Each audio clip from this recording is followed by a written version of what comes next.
Normally, I am always excited and happy to go through the penultimate end of ban list, meme review, etc. But recently... Bad news. What? The ban list is out. Tenki has been limited to 1. Oh no! Anyway, last week...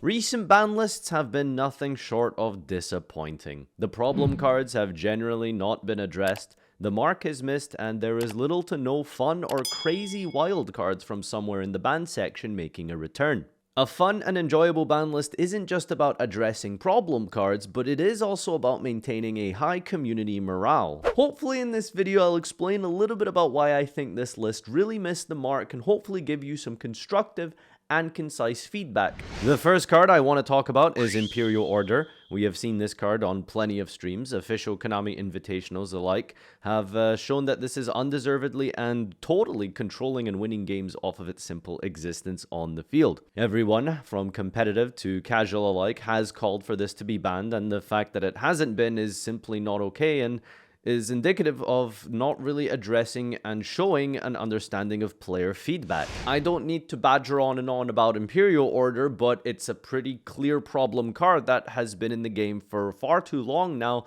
that really kind of just undermines a super important mechanic of the whole card game as a whole, Yugioh, the spell card.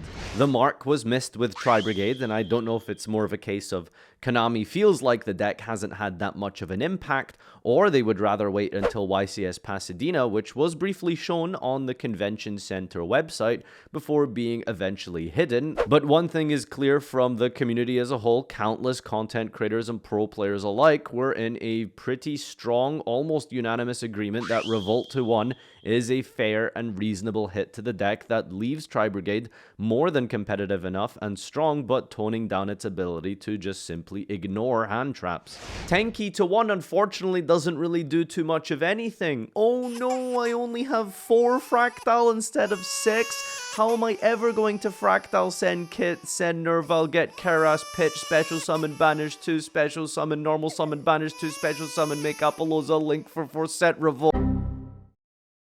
Yeah, the deck is just unplayable now, clearly. It does make a little sense in that Konami, I suppose, was moving towards, you have to play a little bit more engine, like maybe something like Rescue Cat should become a little bit more staple, and trying to shy away from the Zodiac cards, which I will be talking about soon.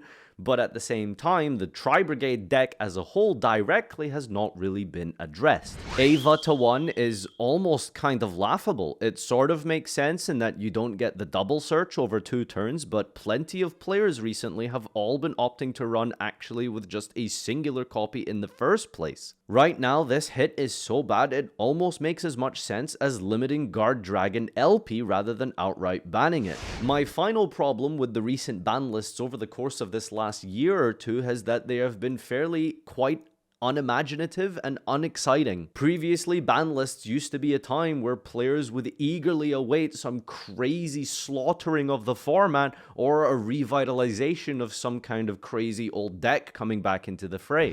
While not everyone is in agreement that something like Electromite or Harp should return, it would definitely inject a much needed shot of excitement and diversity back into the format.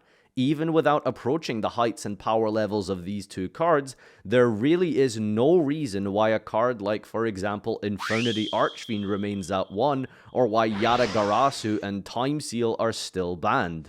I can only speculate, but my assumption is that Konami again doesn't feel that the deck has had too much of enough of a representation, or that they are simply just incapable of having too many events take place in the first place at the premier level because of COVID-19. Now, what I will say, there are of course a few good things to mention about this list. The Barrage ban is incredibly good as it removes this random one-off sack card you could just drop at the end of your plays to either go into Borbo and Zeus the entire field, or continue extending with something like Chaka 9 into Ferjeet. Player feedback is generally quite appreciative of removing random one-off luck cards that can so favorably tilt the game from one direction all the way to another. Remaining on the topic of positives, Konami has made some due diligence in returning some older cards and such, but nothing is quite impactful as what I had suggested previously. Nessie to 2 is almost irrelevant alongside e-telly, but the pendulum cards are of course nice and also well appreciated, especially considering that player sentiment seems to be that Konami just outright despises this mechanic. And although these are welcome, again, I feel like when you have a format that has run on as long as this one, it is important for the player base to have a selection of diverse options, especially after so long. Even if these legacy decks are nowhere near as good as they used to be, it's still good to have that option, because like I said, a ban list doesn't have to just address the problem cards of the format. They do have to keep people invested and excited to try out new different things when they've been playing essentially the same game for almost a year now, minus what, VFD? Ladies and gentlemen, I hope you enjoyed my feedback. Leave your comments down below and your opinions on this. I am going to be on a journey, a very long and arduous journey, and I will be streaming for 1 whole hour this coming Monday, extended by a singular minute for every Twitch sub. The goal is a week. The reality?